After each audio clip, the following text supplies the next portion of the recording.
E aí, pessoal, tudo bem? Aqui é Ayrton Bentes falando com vocês sobre o Apocalixo, né? Esse evento nós tentamos fazer uma live aqui no YouTube, no Facebook, mas não foi dessa vez. Infelizmente tivemos problemas técnicos aí e não conseguimos nem fazer as pessoas participarem da reunião no Google. Mas faz parte. Mas o que interessa é o seguinte, nós fizemos a gravação, vamos estar disponibilizando ela na íntegra hoje aqui para vocês. E se você chegou agora, dá o seu like, compartilhe, né? Deixe o seu recado, ele é muito importante. A participação de vocês é essencial, até para que a gente possa realizar novos eventos como esse. Bom, o meu agradecimento muito grande ao professor Mário Russo, uma pessoa atenciosa demais. O Paulo Pinho também, essencial, fez brilhantes observações.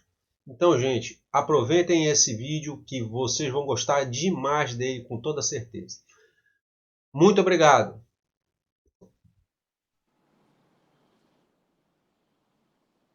Olá, pessoal, tudo bem? Aqui é Ayrton Bentes, da Amazônia Tech, em mais um evento. Agora vamos falar com duas grandes personalidades aqui do mundo dos... Como é que a gente pode dizer aqui? Da preservação do meio ambiente. Nós vamos falar sobre a questão do iminente apocalipse do lixo. Vamos fazer a nossa apresentação aqui sobre o apocalipse dentro da cidade de Belém. Vamos discutir um tema bastante importante e debatido por muitas pessoas. E aí a gente está trazendo aqui nesse vídeo, nessa reunião, o professor Dr. Mário Russo, né? Engenheiro civil, mestre, doutor, profundo conhecedor dessa ciência, e também o professor Dr. Paulo Pinho, também com uma vasta experiência nas questões ambientais aqui da Amazônia. Professor Paulo, professor Mário, sejam muito bem-vindos aí para o nosso debate. Obrigado. Eu queria começar falando aqui com o senhor, professor Mário. Como é que o senhor vê essa questão do lixo aqui na nossa cidade de Belém? Como é que vê essa questão desse impacto ambiental que a gente está vivendo aqui? Olha, Wendel, é o seguinte, antes de mais eu quero dar os parabéns e ao mesmo tempo quero agradecer esse convite seu e do Ivan, que fazem um excelente trabalho, um muito bom trabalho, por estar aqui a participar e debatendo e conversando aqui assim com o meu colega Paulo Pinho.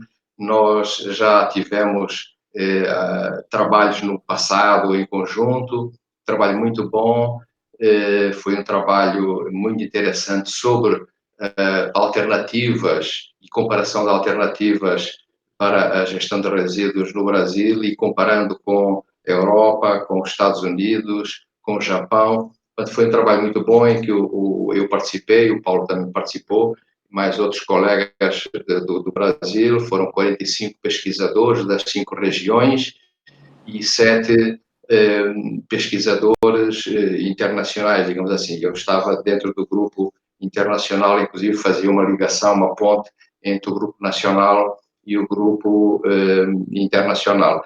Foi uma experiência muito boa, que eu tive a oportunidade de conhecer melhor o Paulo, portanto é um grande prazer em estar aqui assim a debater.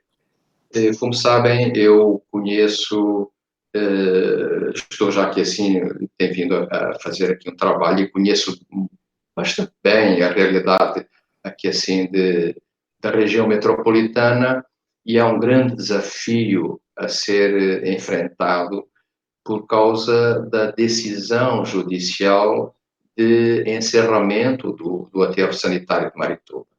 Isso vai colocar problemas muito grandes aos gestores públicos de como resolver esta situação. Uma solução para os resíduos não acontece do dia para a noite. Eu, às vezes, na brincadeira, costumo dizer assim, não vale a pena a gente pensar que, bom, isso não é problema nenhum, é uma coisa muito fácil, na véspera eu passo ali no líder, compro uma máquina e no dia seguinte ela está a funcionar.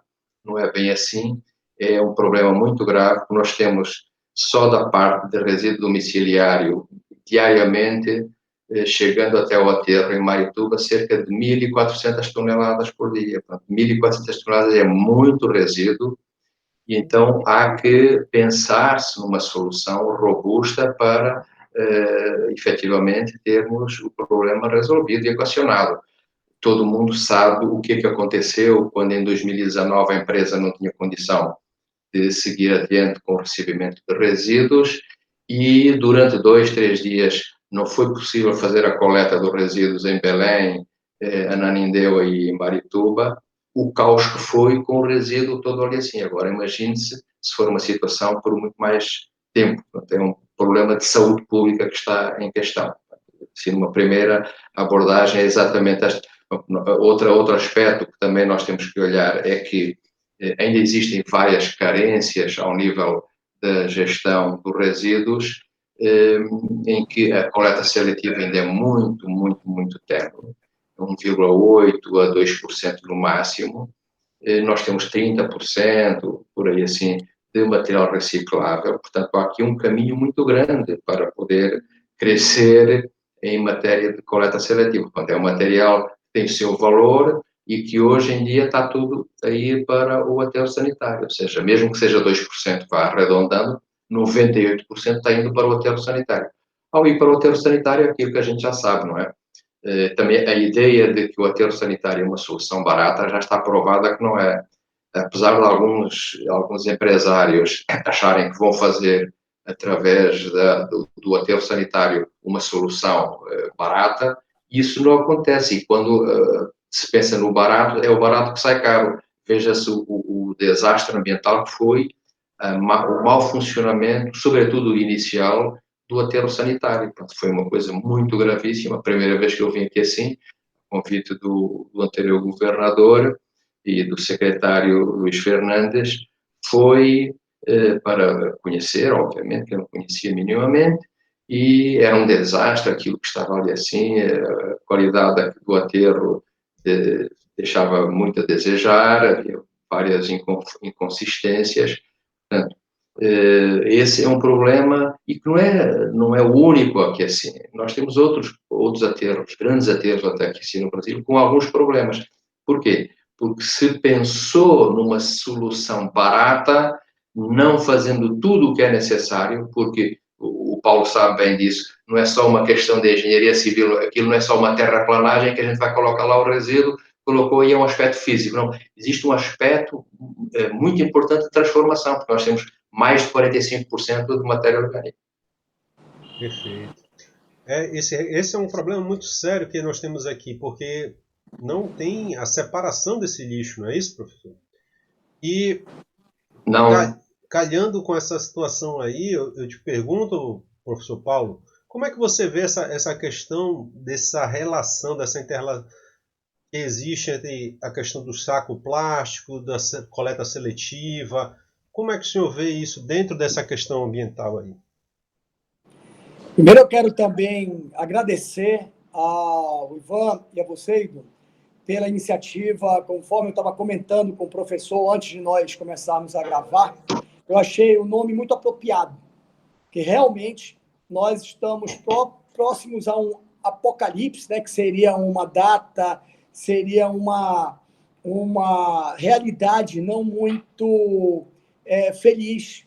E estamos nos aproximando disso, né?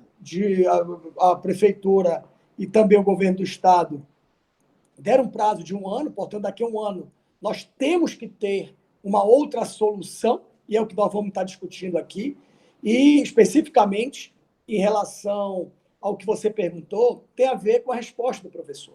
Tanto a questão do saco, tanto a questão da segregação correta dos resíduos, ela tem a ver com uma boa gestão. E eu só quero fazer um breve histórico para meio que justificar por que nós estamos aqui. A Prefeitura de Belém, junto com a Prefeitura de Ananindeua, fizeram um acordo, mais ou menos a partir ali do início dos anos 90, para poder operar no lixão do Aurá. O lixão do Aurá funcionava desde 1988, e nós não podemos esquecer que ali era uma antiga cava, onde retirava o material para a construção civil. O primeiro é isso. Eu estou comentando Porque não sei se vocês lembram, há exatos, professor, um ano atrás, o prefeito Zenaldo anunciou, dia 29 de maio, que iria reabrir o lixão do Aurá, caso não fosse resolvido o imbróglio do aterro de Marituba, pois a empresa tinha dito que não tinha mais condições de operar. Essa é a situação.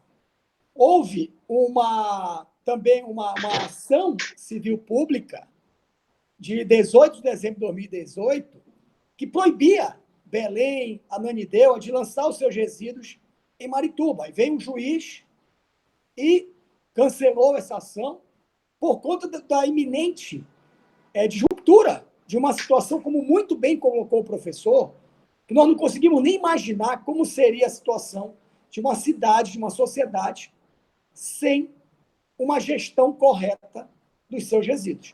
Então, é bom de criar esse contexto para entender essa conversa. Essa conversa é de uma importância, e eu tenho certeza que o nosso objetivo é, de novo, chamar a atenção das autoridades, assim como da sociedade civil como um todo, porque o caso é muito sério. Nós estamos agora vivendo uma crise de saúde pública. Aí, daqui a pouco, vem as eleições, né, professor? E aí, quando tiverem assumindo, né, sejam vereadores, sejam os novos prefeitos assumindo, eles vão dizer: eu não sabia que nós tínhamos que resolver essa situação em 6 meses, no caso. Então, é por isso que nós estamos discutindo aqui. Como muito bem disse o professor, e aí até para passar, né, de volta a palavra para ele, nós recuperamos menos de 2% do material, e professores chegam ao absurdo de ter que importar resíduos plásticos de Manaus para poder completar nossa cadeia fabril aqui em Belém do Pará.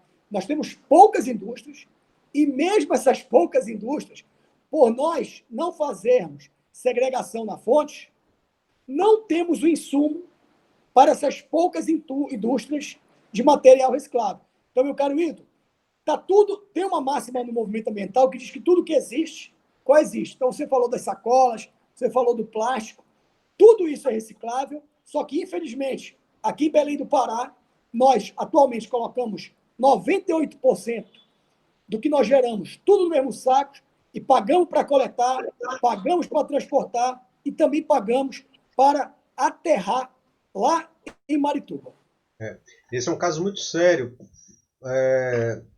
Dentro dessas questões aí, nós não temos a coleta seletiva, as pessoas também não fazem a separação do seu lixo domiciliar, né? E isso aí, como você levantou também, professor Paulo, fragiliza muito a questão da saúde pública, né? Nós estamos aqui, né, no meio de uma pandemia mundial, e você tem aí, eventualmente, pessoas com as suas secreções e tal, etc. E não só do próprio Covid, outras doenças, né? Outras mazelas aí que são fatais até para desde o catador, o gari, todas as pessoas que trabalham dentro dessa cadeia produtiva, né? Isso é verdade. Hoje eu estava vendo que o nosso ministro Ricardo Salles, do Meio Ambiente, ele tem uma proposta, né, de fazer o quê? A questão do lixão zero, né, e transformar todas em criação de usinas, né, de segregação, né, de reciclagem. Esse, teoricamente, seria o melhor dos mundos, mas a gente sabe que isso está muito longe ainda aqui do Brasil, sobretudo da Amazônia. Né, professor? Então, professor Russo, como é que o senhor vê esse impacto aí? Comente mais um pouquinho para nós sobre isso. Então, só completar, tem toda a razão, e o professor Paulo Pinho ele já identificou justamente essa situação de nós estamos com 2% na coleta seletiva, que é muito por obra das cooperativas, é um outro aspecto que é muito importante. Quando a gente joga tudo depois, a responsabilidade em cima das cooperativas, porque há uma fraca percentagem de material que é recuperado através da coleta seletiva, não é justo, até porque esses 2% deve-se a eles, caso contrário, nós nem sequer teríamos esses 2%, essa é que é a verdade. Aliás, no mundo, mais ou menos 50% daquilo que é a coleta seletiva, ou seja, a recuperação de recursos naturais, é graças aos catadores. Não é nem a academia, nem são os pesquisadores, nem nada. Aliás, isso começou, inclusive, como? Fazendo um histórico, como o Paulo gosta muito de dizer, e muito bem, fazer um enquadramento histórico.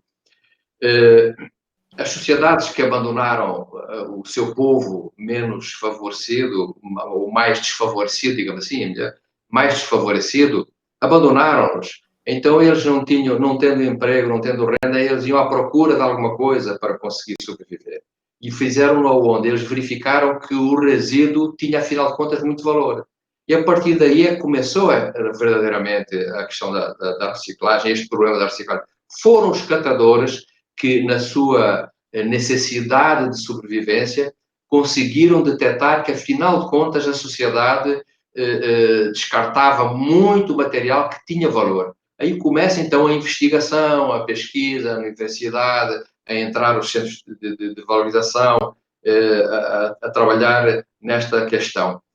Tanto é, o Paulo também sabe disso, que ele também é acadêmico. Quando nós iniciamos, eu há mais tempo, que eu sou já mais cota, não é velhote, quando eu iniciei, e o Paulo, até mesmo na época em que o Paulo também iniciou, seguramente que ele também sentiu aquilo que eu senti com todos os outros colegas, que era uma ciência de segunda, era uma coisa olhada assim de lado, porque na engenharia, a engenharia era aquela tradicional, ou a estrutura, ou a hidráulica, quanto muito. E depois, agora, quem entrava nesta questão dos resíduos já era olhado de outra maneira. Hoje voltou-se completamente, porque é pluridisciplinar, é extremamente dinâmico. O resíduo de um dia, da segunda-feira, é diferente da sexta-feira, do início do mês é diferente do meio ou do fim do mês, do verão é diferente do inverno.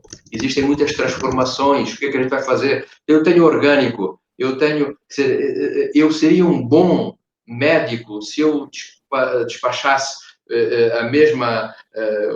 o mesmo comprimido para todo mundo, independentemente da doença que o paciente tivesse, era um mau médico, não é? Então, para cada caso é um caso. Então, nós temos resíduos completamente diferentes que exigem uma abordagem completamente diferente. E a questão da gestão de resíduos, ela é mais premente e foi muito bem focalizada aqui assim pelo professor Paulo, que é a urgência. Ou seja, o desembargador, o Dr. Luís Neto, deu um prazo de 2 anos, no fundo, para se arranjar uma solução. Entretanto, não é muito fácil também, é mais fácil a gente criticar as decisões políticas de quem toma a decisão do que também perceber toda essa dificuldade. Muitas vezes os decisores políticos, eles têm dificuldade, não é que eles não queiram resolver, às vezes a burocracia é muito grande. Se eu quiser comprar uma webcamera ou um celular, eu saio daqui assim, compro e daqui a meia hora estou com o produto. Qualquer decisor político, se quiser fazer a mesma coisa, ele daqui a 15 dias ou um mês é que ele tem. Portanto, há uma grande diferença. Portanto, isso tudo demora muito. É uma necessidade. Não vale a pena a gente combater. É perceber e tentar enquadrar e não perder tempo. A meu ver, perdeu-se um pouquinho de tempo nas tomadas de decisão. É que sim, são decisões políticas. E repito, não é que eles não queiram resolver, mas às vezes há as vaidadezinhas de cada um quer fazer de uma determinada maneira, etc. E isso pode trazer complicações no futuro. Dos 2 anos, nós estamos a iniciar julho. Vejam bem, no dia 31 de maio do próximo ano, de acordo com a decisão do Dr. Luís Neto, o aterro de Marituba já não pode receber mais. E ainda continua a discussão da questão do preço, que a empresa reivindica um preço maior, porque o custo é bem maior, etc, etc. Foi feito um estudo por um grupo de especialistas que fizeram uma avaliação, apresentaram um preço, esse preço está a ser contestado pela própria empresa, que eventualmente algumas situações não foram consideradas pelo grupo e que vai impactar no preço final por tonelada. Portanto, há aqui vários aspectos que estão a ser, ainda não estão resolvidos e o tempo continua e a gente continua a produzir resíduo e é preciso ser coletado, é preciso dar um destino final. Ora, vamos ser claros relativamente a esta questão do prazo. Nós vamos conseguir ter uma solução no terreno daqui a 11 meses para poder receber os resíduos que chegam, que são gerados e que vão chegar ao final? Não vamos, por mais otimistas que nós sejamos, não vamos ter tempo, a não ser que algumas das metodologias sejam implementadas e imediatamente começasse a trabalhar já, a pensar, ou a ter uma resposta, e senão, olha, afinal de contas, o aterro vai ter uma prorrogação do seu funcionamento por mais um período, de maneira a permitir que uma solução seja implementada. O professor Paulo dizia muito bem, quer dizer, os novos prefeitos, quando chegarem a caminho de iniciar o seu mandato, vão verificar, poxa vida, afinal de contas eu vou ter que receber, vou ter que resolver este problema, como é que eu vou resolver? Um dos prefeitos que desde a primeira hora tem feito uma batalha enorme para tentar resolver é o prefeito de Marituba. Esse sim, esse foi, e quando ele tinha uma dúvida, ele perguntava A, B, C, inclusive a mim várias vezes ele enviava, olha, eu quero saber isso aqui, assim, como é que é, professor, isso, aquilo, aquilo outro, questão eu quero saber tecnologia, propiciei uma visita técnica ao prefeito e à equipe para visitarem no terreno exatamente as tecnologias, para dizer assim, não, isso aqui é só uma questão académica, que é uma coisa que a gente muitas vezes a vida, isso é académico. É académico, mas é feito com estudo, etc. E está implementado e está a funcionar, e a funcionar bem, não é?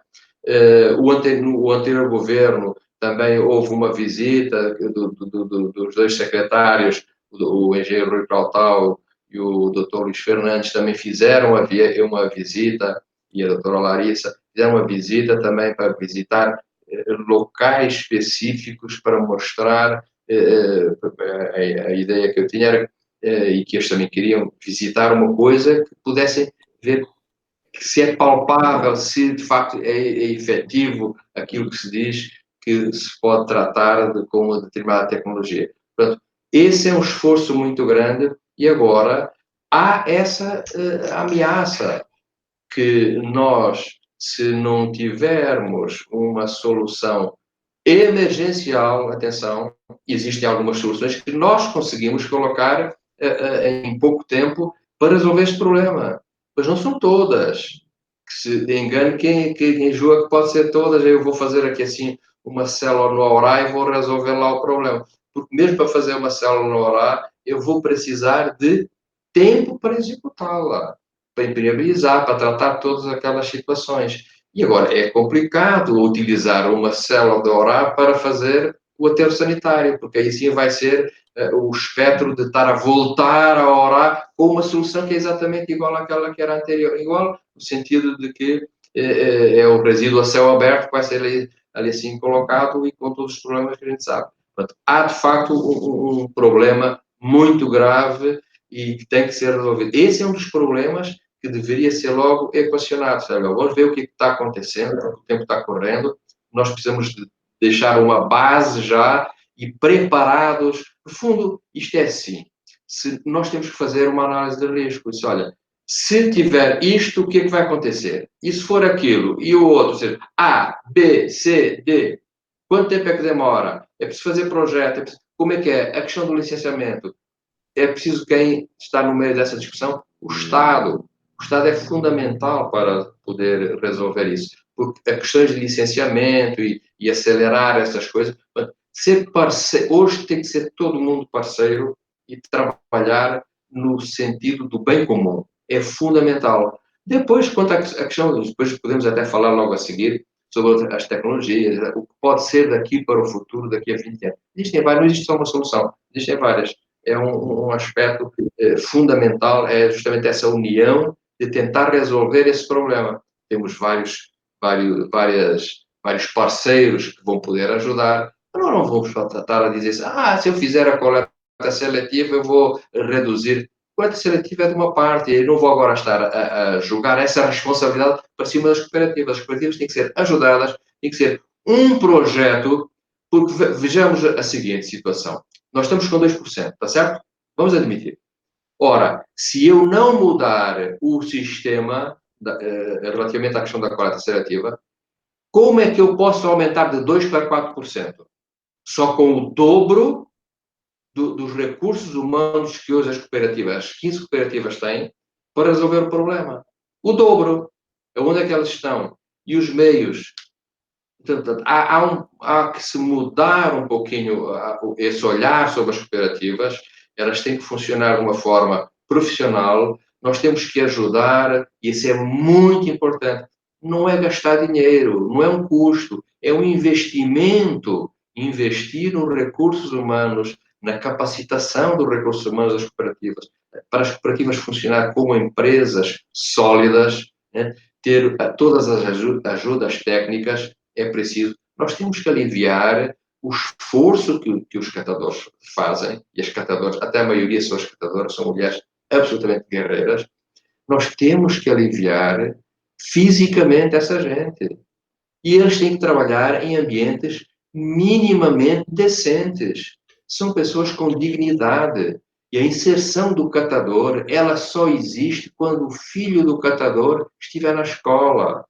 Quando houver, efetivamente, moradia decente para todos os catadores. Né? A questão da saúde, a mesma coisa. Isso é que sim, é que nós vamos romper com essa cadeia, esse ciclo da pobreza. Não é só chegar e dizer, não, eu vou dar um galpão e eles vão lá, vão resolver o problema. Isso aí assim é que eu chamo a teoria de Pilatos. Eu lavo as mãos, eu dou um galpão e tudo bem. E muitas das vezes com uma cobertura em zinco. Né?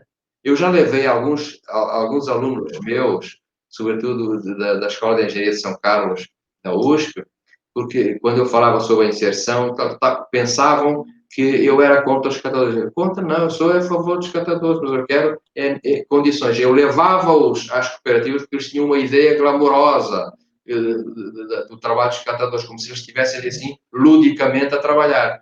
E ao fim de 1 hora de visita num galpão daqueles, escolhia também um bom horário, meio-dia, que é para verificar as condições em que aquelas pessoas estão ali a trabalhar. E a coisa muda completamente. Há que se mudar esta visão e apoiar verdadeiramente as cooperativas para elas se profissionalizarem. Elas são profissionais, mas não o suficiente. Em todos os aspectos, em todos os aspectos. Professor Russo, realmente é uma atividade muito insalubre, né? Esse mercado do lixo ainda, você tem que ter uma estrutura manual muito grande. Os catadores, as catadoras aqui, a gente já teve, pela Amazônia Tech, nós já tivemos algumas experiências de estar mais próximo dessas pessoas e realmente é um trabalho muito desgastante emocionalmente, fisicamente. É uma ação que realmente devemos ter um olhar diferenciado para pessoas que trabalham nisso. Agora, então, você sabe que há maneiras de nós podermos apoiar aquilo que eu falo, é justamente tecnologicamente, o professor Paulo também sabe disso, nós podemos ter apoios tecnológicos que facilitam imenso a vida dos catadores. Eu queria ouvir agora a opinião do professor Paulo Pinho sobre a questão do tempo, né? Para a gente ter essa, porque o que acontece? Nós vimos, né, que realmente não tem como ser rápida nada, né, para se solucionar isso. Mas ao mesmo tempo a gente também tem a nossa Política Nacional do Resíduo Sólido, né, a 12.305, que ela vem desde 2010, né, Paulo? E realmente, como é que tu olha isso aí, essa falta de efetividade nas ações? A gente tem um problema que é milenar, né, que o lixo sempre foi problema, mas, quer dizer, já existe a lei, já existe estrutura, mas como são esses atos no seu ponto de vista? Comente para nós isso aí. Meu caro, até para não ser redundante, eu vou, em relação ao tempo que o professor brilhantemente já colocou. Nós precisamos de medidas urgentes. Eu quero retomar a tua pergunta, professor, quando você falou do ministro do Meio Ambiente, Ricardo Salles, ele falou em lixo zero. Sim. Se nós estamos em 2%, nós estamos 98% do lixo zero, da nossa meta. Vamos lá. Esse programa, até porque as pessoas às vezes falam e não têm noção de como isso é inviável para resolver o problema. O Ricardo Salles tem 500 milhões. Ele anunciou esse programa. 500 milhões, meu amigo, não é nada. Só para você ter uma noção, 80 milhões foi o que a prefeitura pagou, que ela estava pendente em relação à empresa lá de Marituba. Eu estou falando de um município, do mais de 5.500. Então, a primeira coisa é essa. O que o professor comentou, com muita clareza, é, se não tiver vontade e decisão política, nós não vamos avançar. Tecnicamente, ele elencou, seja para facilitar a vida dos catadores, que são verdadeiros heróis, seja para resolver em grande escala, seja para aumentar, por exemplo, a recuperação do material reciclável. Meu amigo, o problema não é técnico. O que que nós vemos? Nós vemos o seguinte, que o catador, ele faz um trabalho maravilhoso e, como bem disse o professor, às vezes dão um galpão com um telhado de zinco e um caminhão. E só. Eu quero aproveitar a tua audiência para dizer o seguinte, o Amigos de Belém, do qual nós somos colaboradores, o professor está trabalhando um plano de regionalização da coleta seletiva. Já que nós não temos avanços estruturais por parte do Poder Executivo, nós, da sociedade civil organizada, estamos nos organizando junto aos catadores para trazer racionalidade. Às vezes falta bom senso. Para dizer, olha, Mário Russo, vamos fazer o seguinte, você vai ficar com a tua turma aí perto da universidade. O Paulo vai ficar junto com a turma dele ali para o bairro do Marco. E o nosso amigo Ivan, junto com o Hildo, vão ficar ali para a Pedreira. A gente divide e dá apoio, por exemplo, para que grandes geradores forneçam os resíduos. Você comentou uma coisa agora, amigão, dizendo o seguinte, o lixo sempre foi problema. A fala do professor mostra que lixo não é problema. Os resíduos, e aí você citou também a política nacional, e aí só me desculpe, porque aí é o ranço de professor, não é verdade, professor? Na política nacional dos resíduos sólidos, não é citada essa palavra lixo. Lixo vem do latim lix, que significa as cinzas, que é um subproduto de uma das tecnologias que eu quero ouvir o professor falando daqui a pouco. Então, meu caro, a Política Nacional dos Resíduos Sólidos está completando esse ano 10 anos. E o que é que nós vemos? É a mesma atitude irresponsável dos nossos gestores que simplesmente adiam os encerramentos dos lixões. A maioria das cidades do Pará, mas não é maioria em termos de 50%, 60%, é maioria em termos de 90%, 95%, são atendidas por lixões. Isso é uma vergonha. Quando ela foi promulgada em 2010, o prazo era 2014. E o professor sabe bem que os nossos parlamentares deram mais 4 anos. Não, vocês têm até 2018.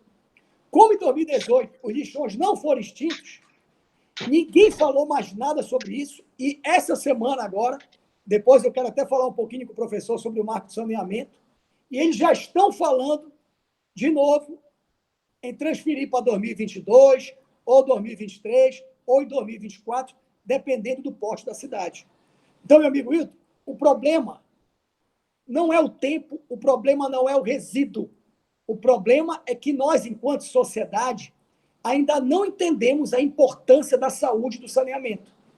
O que acontece? Depois de uma pandemia dessa inteira, o governador vem e anuncia investimento no Mangueirão. E ele não anuncia a solução do problema que nós estamos discutindo aqui. Sim, sim. É esse que é o problema. Então, nós temos que colocar os pingos nos is. Poder Judiciário, o Ministério Público já se posicionou. Nós temos, sim, uma crise de saneamento. Nós estamos falando só de uma das pernas aqui, que é a limpeza pública e a gestão dos resíduos. Não estamos falando em água, não estamos falando em esgotamento sanitário, nem drenagem, que está tudo interligado.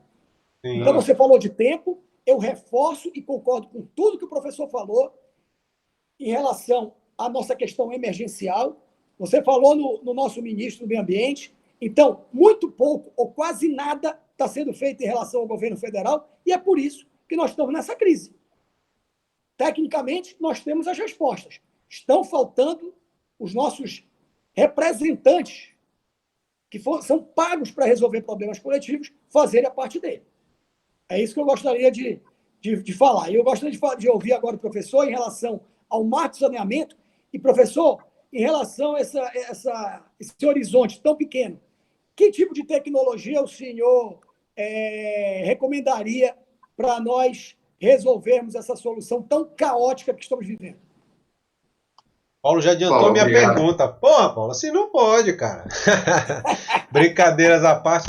Mas realmente isso é um caso muito sério. Você vê, né, que a gente tem essa questão do esgotamento sanitário, recursos hídricos. A gente costuma dizer aqui na Amazônia até que é o seguinte: você olha a nossa Baía do Guajará aqui, né, na universidade, aquele mar lindo, mas quem é que tem coragem de tomar um copo d'água ou mergulhar ali? Né? É muito complicado isso aí. Mas isso vai ser um tema para uma próxima vídeo. Professor, por favor, comente aí sobre essa questão das tecnologias assertivas aí para a gente trabalhar sobre a solução eficiente do lixo. Olha, Whinton, é o seguinte, o que é preciso fazer, e é o que os decisores políticos também querem saber, é que tecnologia é que deve, ou que tecnologias podem ser adotadas, não é? Então, aqui assim, a equação, a meu ver, que tem que ser colocada é: qual é aquela tecnologia em que o preço final por tonelada de resíduos se transforma no melhor preço para a prefeitura, porque a prefeitura vai ter que pagar esse valor. Portanto, é preciso estudar um conjunto de tecnologias. Hoje elas estão muito maduras, algumas são mais simples depois de fazer todo o seu a operação do que outras, naturalmente, que pode haver ali uma certa dependência, mas todas elas são válidas, desde os tratamentos mecânicos, mecânico-biológicos, porque, no fundo, é uma sucessão de tecnologias que quem está a trabalhar numa solução vai projetar nesse sentido. Disse, olha, o que é que eu quero fazer aqui assim? Qual é o meu produto final? Quanto é que eu quero colocar num aterro, por exemplo? Não adianta nada a gente estar a dizer, alguns vendedores de soluções colocam sempre e focam-se apenas naquilo que eles estão vendendo. E, por exemplo, esquecem-se que todas as tecnologias, elas necessitam de um aterro, uma célula, por menor que seja, para quê? Para que seja fusível quando há necessidade de fazer intervenções de reparação, corretivas ou de manutenção corrente. Então, não se pode fazer manutenção nenhuma, e quando ela falha, um equipamento falha, o resíduo não para, então ele continua. Então, nós temos que fazer paragens temporárias e há necessidade de ter, então, um fusível. E quando eu faço essa paragem, se não tiver esse aterro, eu vou ter um problema, não é? Só que quem vende essas tecnologias, ele só vende a sua tecnologia. Ele não vai dizer assim, não, olha, você vai ter que ter um aterro, e o aterro não é só, ele vai ter o custo de construção, da operação, máquinas para trabalhar, essa coisa toda. Tem que avaliar a totalidade do sistema. E se nós formos a verificar, num aspecto ainda mais lato, tudo isso está encadeado. A solução e também com a questão do acondicionamento e do transporte, que está tudo encadeado, e tudo isso tem impacto em termos financeiros. Nas soluções, falando agora um pouquinho sobre a questão das soluções, vamos admitir como das mais simples de nós equacionarmos. O aterro sanitário, que é aquilo que a gente já conhece, que é um grande aterro. Qual é a área que nós precisamos ter para um aterro sanitário para esta região? Eu já fiz o pré-dimensionamento. São 200 hectares de áreas líquidas para as células e todas as infraestruturas necessárias. com mais as áreas de proteção, eu tenho que ter uma área livre mínima entre 600 a 1000 hectares que tem que estar livre para eu colocar ali no meio o meu aterro sanitário. Portanto, é uma área muito grande. Isso é muito importante terem atenção. Portanto, há uma área bem grande que vai ter que ser mobilizada para ser um aterro.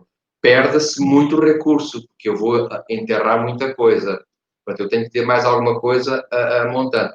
Um incremento e um projeto a sério, projeto de coleta seletiva mesmo, com investimento para que haja um incremento, uma diminuição do material que vai para o resíduo. Depois eu vejo o próprio resíduo. Eu costumo dizer que não há nunca, em lugar nenhum, em nenhuma atividade, uma boa solução se eu não tiver um bom diagnóstico. E muitas das vezes as coisas não são boas porque o diagnóstico foi negligenciado, foi em cima do joelho, foi uma coisa muito rápida. Nenhum de nós aceitaria que um médico, sem um bom diagnóstico, nos receitasse ou dissesse, não, você vai ter que ser operado. Eu tenho que estar convencido que aquele diagnóstico foi muito bem feito. Se não for, dá problemas. Portanto, eu tenho que conhecer a quantidade de resíduos, muito bem, a gente já conhece porque há uma medição diária, tem muito rigor nesse aspecto. Tenho que conhecer a característica do resíduo. Quanto é que é de matéria orgânica? Qual é o poder calorífico inferior? E quais são os recicláveis? Quanto é que é de papel, de papelão, de plástico, dos tipos de plástico? Eu tenho que fazer uma caracterização. Isso demora muito tempo. Para ter validade estatística, demora muito tempo. Eu fiz uma caracterização com a equipe da SEMAS de marketing. Isso só foi possível devido ao empenho do prefeito e do secretário, do Dr. Ismael. Justamente, eu no final até disse, poxa, eu nunca pensei que fosse uma coisa assim tão demorada e tão custosa. Foi uma surpresa para mim. Foram 2 meses, muitas pessoas a trabalhar ali assim, e insistente todo dia ali assim a trabalhar, muito dedicadas, pessoal muito bom, mas que ficou com toda a tecnologia para fazer a caracterização. E depois tem validade estatística. Aí eu vou saber quanto é que é de plástico, qual é o tipo de plástico, etc, etc. Porque, como eu disse, na segunda-feira é uma coisa, no início do mês é outra, quando o dinheiro começa a faltar, já vou gastar mais dinheiro, ou tenho menos dinheiro, então eu vou gastar menos. Se vou gastar menos, eu vou ter a hipótese de comprar muito menos, portanto, vou produzir menos resíduo. Portanto, é uma situação que exige que eu faça uma caracterização e que demora mais tempo. Portanto, se eu conhecer tudo isso, eu posso prescrever uma solução. Então, começo a verificar o que é que eu vou ter. Eu vou ter uma avaliação térmica, vou ter mais uma avaliação material, eu devo fazer, em todos os processos, eu tenho uma separação. Por exemplo, seja numa pirólise, seja no tratamento mecânico-biológico com compostagem, seja inclusive até mesmo na parte da incineração, eu posso fazer separações.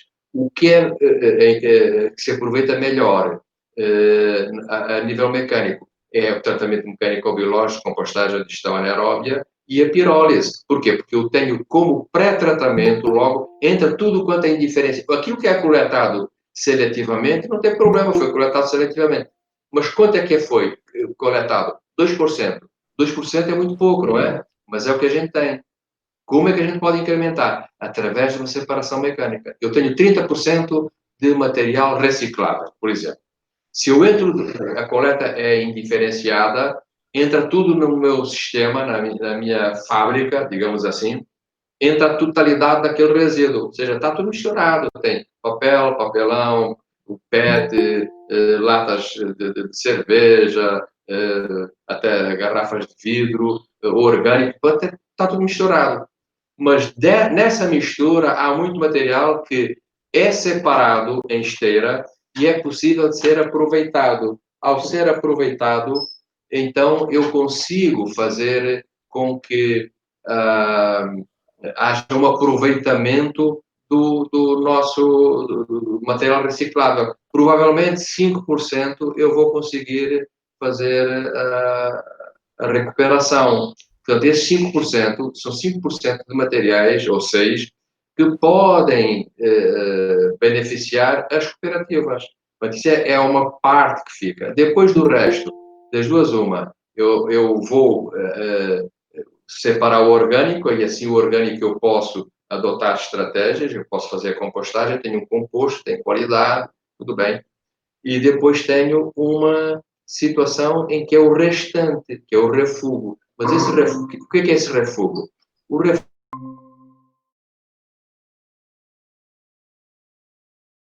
Professor Paulo?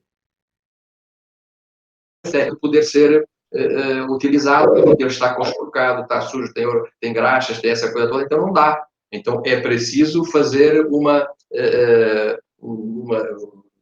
dar uma destinação adequada. Como ele tem um bom poder calorífico, eu posso fazer uma valorização térmica. Em vez de eu jogar tudo isso para um aterro, eu faço uma trituração, faço a desidratação, eu posso utilizar, por exemplo, em pirólise, ou até mesmo em incineração, mas as quantidades elas podem variar nesse sentido. O orgânico, eu tenho também uma destinação para esse orgânico. Isso é um tratamento mecânico-biológico. Se não for para a pirólise, por exemplo, que é a seguir. Se eu não faço esse tratamento, eu não uso o material final para a pirólise, que é a fase em que eu vou tratar o refúgio e vou preparar o CDR, que é o combustível derivado do resíduo. O CDR é preparado, feita a mistura, e das duas uma, ou eu vendo em briquetes, por exemplo, para cimenteiras, para cerâmicas, olarias, essa coisa toda, ou então eu vou utilizar como combustível num reator pirolítico e vou produzir energia elétrica. Então, isso é um balanço, é preciso verificar financeiramente aquilo que é melhor no nosso mercado, no nosso contexto. Portanto, essas são tecnologias, para não falar na questão da incineração, que essa aí, assim, é mais, digamos assim, é aquela que exige menos pré-tratamento, porque ela recebe a totalidade, é o mass burning. Ela recebe a totalidade de resíduos, não tem qualquer tipo de problemas, tudo aquilo que chegar ali assim, ela vai queimar, vai produzir calor, do calor vai produzir vapor, o vapor, alta temperatura e pressão, turbinar e produzir energia elétrica. A energia elétrica tem um valor acrescido, então isso vai fazer com que o custo por tonelada na incineração, ela normalmente faz com que os preços baixem bastante, não é? Isso aí é inevitável. Há essa vantagem. Agora, a desvantagem é que precisamos de valores muito grandes. Enquanto nas outras soluções nós estamos a falar 220 milhões de reais para resolver o problema, 220 ou 230 milhões. E se a gente tiver uma solução de termovalorização, é 1 bi 200 milhões, 1 bi 400 milhões. Portanto, são valores que nós teríamos que equacionar. Há investidores que estão interessados, há sempre investidores. É toda uma questão, Paulo, é preciso que haja segurança jurídica. Você não vai conseguir trazer ninguém para fazer um investimento se você não tiver uma segurança jurídica que permita que o investidor, eu vou investir 200, 300 ou 400 milhões, mas eu sei que em 20 anos eu vou ter a minha renda, vou ter a recuperação, etc, etc, etc. Nestas soluções, o que é que eu posso dizer?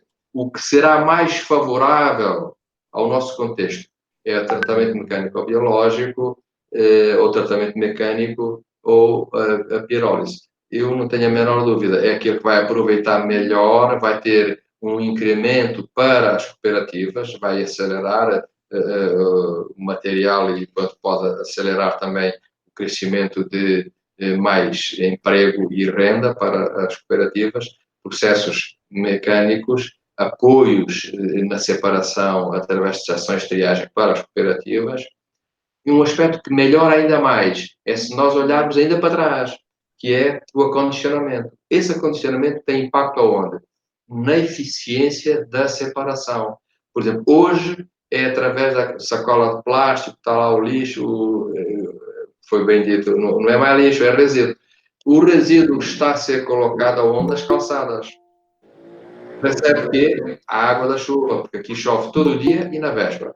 Portanto, chove todo dia, tem muita umidade. Depois passa cão, cachorro, periquito, não sei o quê, gato, rajam os sacos as sacolas à procura de comida, então entra ainda mais água.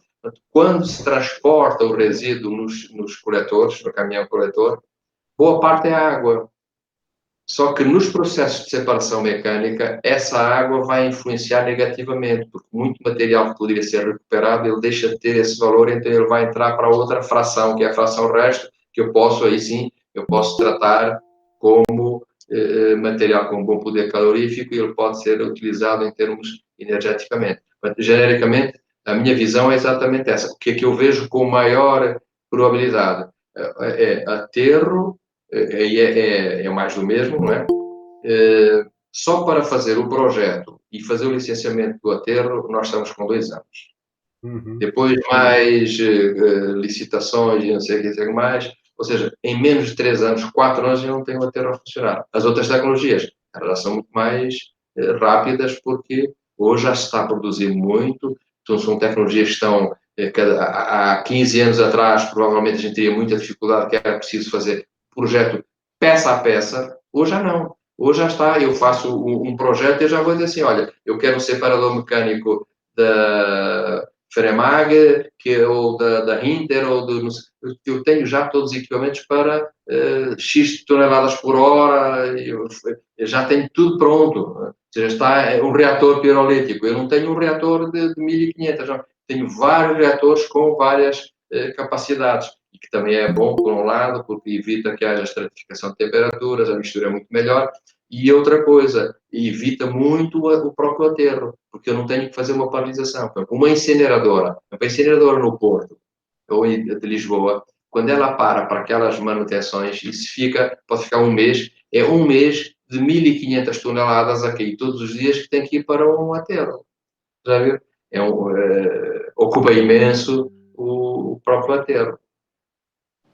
Sim. Realmente, nós Eu passo a bola conseguimos. para o Paulo. Nós conseguimos ver que realmente existe a tecnologia, né? Só que nós não conseguimos efetivamente, né, aplicar essa tecnologia, né? E é interessante que a gente consegue ver que há uma habilidade técnica, existe mão de obra qualificada, né? Mas o que eu particularmente vejo aqui que o problema é existe a política pública, mas não existe a execução dela, não é, professor?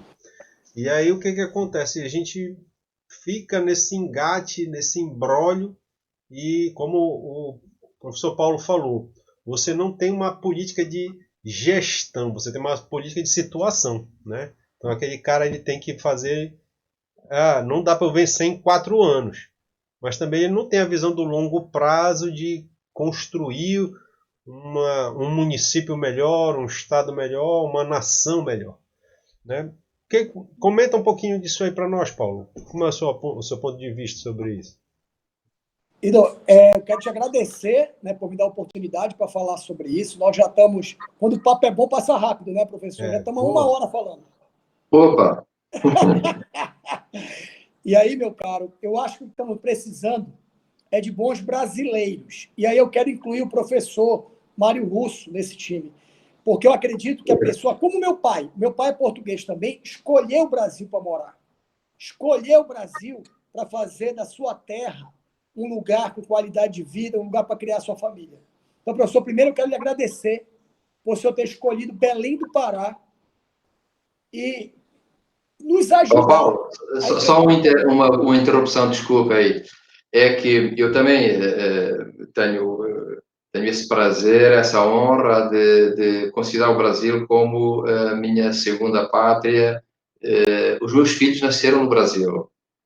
E o Brasil, para mim, eu vivi durante 10 anos no São Paulo, Rio de Janeiro, já há muito tempo, quando meus filhos nasceram. 10 anos eu vivi, depois eu fui para Portugal e agora retornei já por circunstâncias diversas que permitiu que eu pudesse fazer essa separação.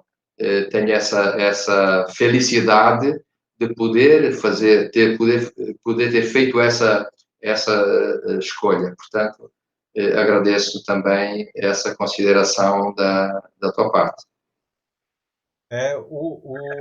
O Paulo ele ficou tão emocionado, professor, que ele caiu aqui da reunião. Ficamos só É nós. que aqui está dando uma grande chuvada, mas enquanto então o Paulo não entra, o que eu posso acrescentar é o seguinte: a, a necessidade de se trabalhar para uma solução definitiva, seja dos próximos 20 ou 30 anos, ela é paralela a trabalhar-se com a tal situação emergencial. Porque se eu não tiver uma solução emergencial, eu vou colocar em risco a saúde pública depois do dia 31 de maio do próximo ano. Portanto, o tempo está a correr muito, é inexorável, e depois tivemos uma coisa muito contrária a tudo isto. É que esta questão do Covid, ela paralisou todo mundo. Muita energia foi desviada para o combate, para evitar esse Covid, de toda a gente, dos gestores públicos. Veja-se que qual é a cabeça de um prefeito, de um governador, dos ministros, quem tem que tomar decisão. Com uma pandemia aqui assim, eles vão estar com a cabeça a olhar no resíduo. Não, porque há uma percepção que é generalizada. A percepção popular é que eu coloco o resíduo numa sacola plástica, deito na calçada ou num container e o problema está resolvido. Mas não é verdade. Essa é muito uma percepção de que é uma coisa muito simples, já está o problema resolvido. Ali é que começa o problema.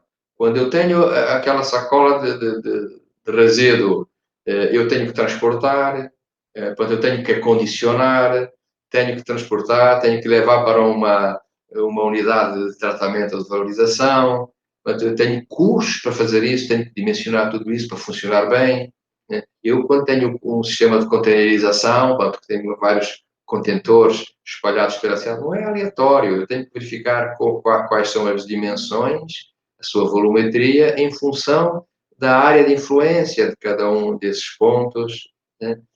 Não pode ter sacola que vai ficar ali assim à volta. Quando a gente vê containers com vários sacos de plástico ali assim à volta, quer dizer que houve um mau dimensionamento. Ou a volumetria não foi bem calculada, ou a frequência da coleta também não foi bem calculada. Eu tenho que jogar com essas duas variáveis de maneira a que eu tenha uma cidade limpa. Se eu fizer um investimento num bom acondicionamento, eu vou ter uma cidade limpa. E a única forma de eu ter essa cidade limpa. O Paulo estava falando da questão do marco de saneamento. Não há dúvida que há necessidade e está tudo muito ligado. Veja-se que a questão da educação ambiental é um custo considerado por muitos dos prefeitos, mas na realidade não é um custo, é um investimento. Eu preciso de fazer uma boa educação ambiental, eu tenho que ter educadores ambientais no terreno a sensibilizar as pessoas e fiscalização e multar. É outra coisa que é muito importante. As pessoas têm que ser responsáveis, elas não podem chegar e lavarem as mãos, dizer, olha, para mim isso não é nada comigo. É, sim, senhor. A Prefeitura de Belém gasta 20 e não sei quantos milhões de reais por ano só a limpar canais que são entupidos com lixo por quem? Pela população, que está, no fundo, a criar um problema para ela própria. Para além de alguns outros problemas, e que são da questão da hidráulica, alguns erros em alguns dos canais, travessias que são verdadeiras barragens, portanto, com estrangulamento da secção transversal, a seção transversal é diminuída, então tem que haver alagamentos, obviamente. Portanto, há vários aspectos que têm que ser, a meu ver, têm que ser corrigidos pela questão da hidráulica. Eu sou originário também da parte da hidráulica, não é? Tem que ser corrigido, é um custo que tem que ser, e que já vem do passado, como é evidente, mas a população não está a ajudar. Então, ela tem que, se ela ajudar, são mais 20 e não sei quantos bilhões que o prefeito vai ter para investir em outras coisas. E esse dinheiro, ele está obrigado a fazê-lo. Outro aspecto que é fundamental e que os políticos têm que deixar de ter receio. Todos os políticos, nenhum político quer uma tarifa pelos serviços que são prestados.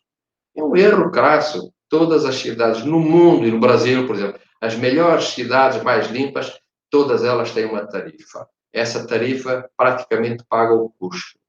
Agora, devido ao princípio do pagador na Europa, obrigatório. Todos os municípios têm que ter receita para pagar integralmente todas as despesas. Porque se o prefeito tem dinheiro para pagar um bom serviço, ele vai ter uma cidade limpa. E a população, e se eu coloco uma taxa, eu não vou ser reeleito, eu não vou ser... Isso é mentira, é falso. A população não é estúpida.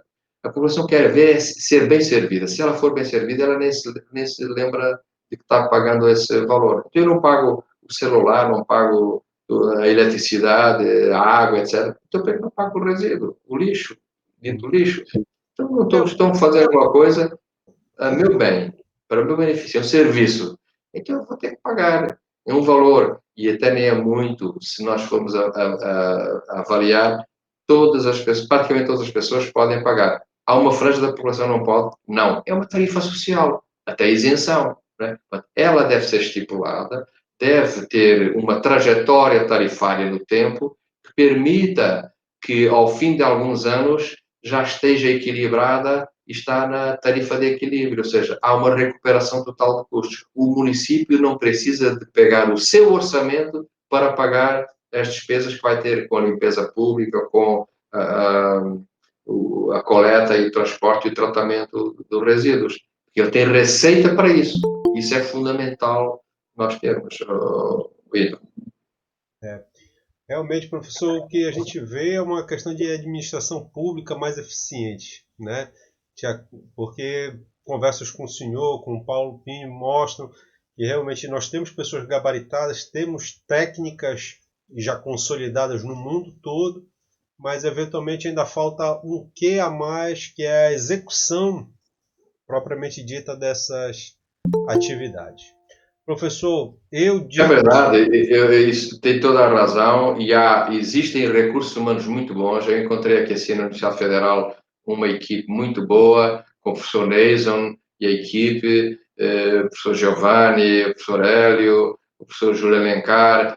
Há a professora Luísa, temos o professor André, estou a lembrar aqui assim, de vários assim, posso me esquecer de alguns. É uma equipe muito boa em vários domínios, que o que eu digo várias vezes é que nós, e eu não vou ficar satisfeito de poder sair daqui assim, se nesta região não tiver um centro de excelência de investigação na área dos resíduos. Há condições, há recursos humanos, é preciso prestigiar os recursos humanos que nós temos aqui assim no Pará, e aquilo que aconselho é que todo mundo, o que é que faz quando, seja quem for, nos grandes centros, nós vamos buscar, olha, a gente vai precisar de um especialista no tema X ou Y. Então a gente vai buscar, mas vamos montar um sistema aqui assim.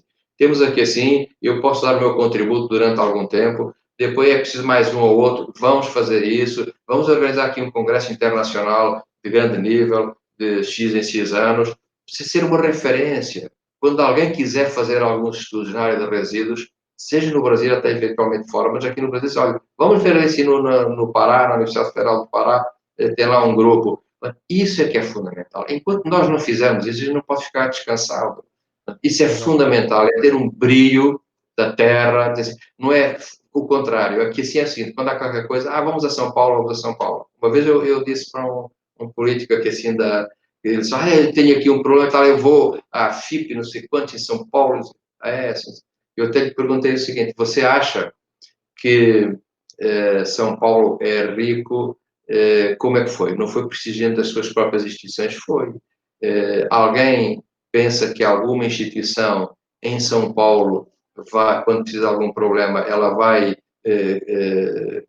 à procura dessa solução em outro estado? Não, ele vai tentar resolver lá mesmo. Né? E o que me disseram foi assim, não, é que eles têm muita experiência. Pois é, todos nós, se nós não começarmos a primeira vez a começar a avançar e a experimentar, a gente nunca vai ter experiência. Portanto, é muito importante.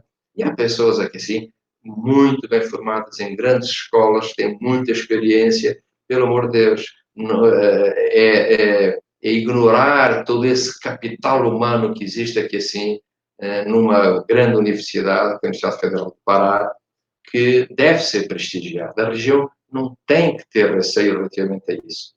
E quanto mais nós colocarmos todas essas pessoas a dar o seu contributo, melhor para a região, porque vamos crescer cada vez mais. Perfeito. Professor, mais uma vez aqui do seu lado, eu sou um eterno aprendiz. Queria agradecer ao senhor pela participação, o cuidado, o carinho aí que tem com a gente aqui na Amazônia, disseminando o seu trabalho. A ideia aqui da Amazônia Tech é mostrar um pouquinho disso aí. Então agradeço a participação do Paulo, agradeço a participação do Ivan, aí, que foi uma pessoa que lutou incansavelmente aí pela realização dessa reunião virtual e a gente poder distribuir esse pouquinho de informação para os nossos participantes aqui. Agradeço mais uma vez e desejo uma boa noite a todos aí. Tá, obrigado, então. Foi um prazer estar aqui assim consigo e com o Paulo. Um grande abraço.